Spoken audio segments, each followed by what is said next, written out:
قرآن کا العلم۔ پیر کی شب عبدالشکور صاحب نے ڈنر پر بلایا تھا۔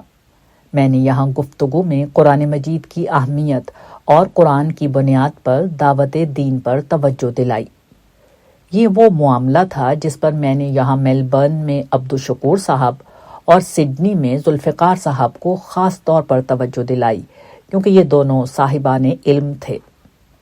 حقیقت یہ ہے کہ مسلمانوں کے پاس قرآن مجید کی شکل میں ایک انمول نعمت موجود ہے۔ قرآن مجید العلم کو زیر بحث لاتا ہے۔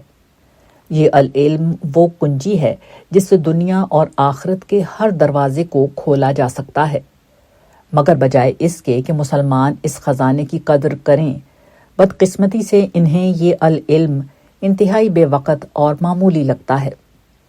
اس کی وجہ یہ ہے کہ اس العلم میں بظاہر کوئی انٹلیکچول ٹچ نہیں، اس میں بات کو بار بار بیان کرنا یعنی ریپیٹیشن بہت ہے۔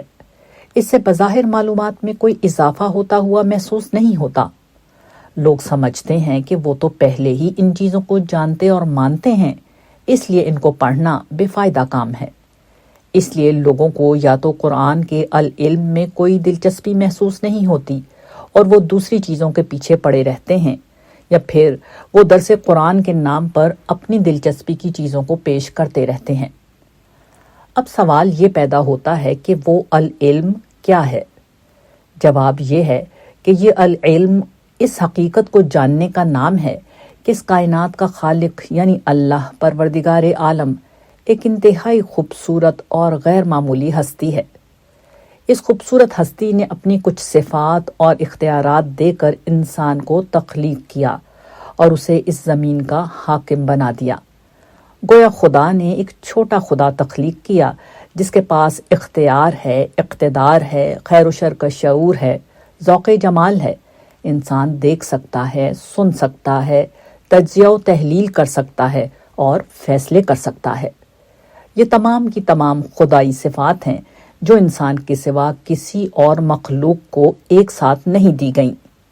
یہ ساری خدائی صفات انتہائی محدود پیمانے پر صحیح، مگر خدا نے انسانوں کو عطا کر دی ہیں۔ بس اس نے اپنی ہستی کا ایک وصف انسانوں کو نہیں دیا، وہ ہے خدا کا ایک اعلیٰ ترین اخلاقی شخصیت ہونا، سراپا خیر ہونا۔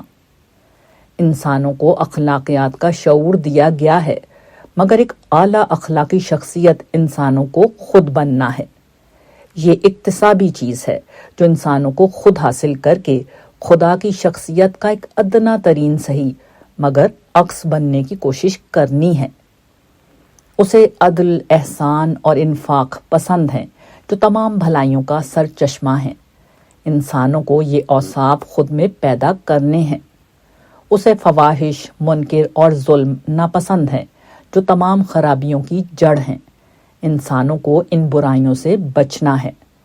جن لوگوں نے یہ کام کر لیا اور اپنی شخصیت کو اخلاقی پہلو سے بھی خدا کا عکس بنانے کی کوشش کی، انہیں بطور انعام جنت کی ابدی بادشاہی دے دی جائے گی، جہاں وہ ابد تک خدا کے تحت کائنات پر حکومت کریں گے، اور جو لوگ اپنی اخلاقی شخصیت کو تباہ کر دیں گے وہ جہنم کی ہلاکت کا شکار ہوں گے۔ یہ ہے وہ العلم جسے دینے قرآن آیا ہے، مگر بدقسمتی سے کسی کو اس سے دلچسپی نہیں۔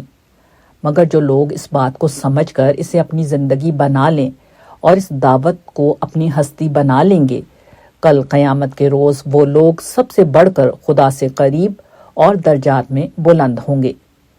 قرآن کی اسی اہمیت پر میں نے عبدالشکور صاحب کے گھر پر احباب کو متوجہ کرتے ہوئے قرآن کی بنیاد پر آسٹریلیا میں ایک دعوتی تحریک برپا کرنے کا مشورہ دیا۔ اس کام کی سب سے بڑی خوبی یہ ہے کہ ایک دفعہ آپ اس کام کو شروع کر دیں، اس کے بعد خدا کی مدد اور نصرت کا تجربہ آپ خود کریں گے۔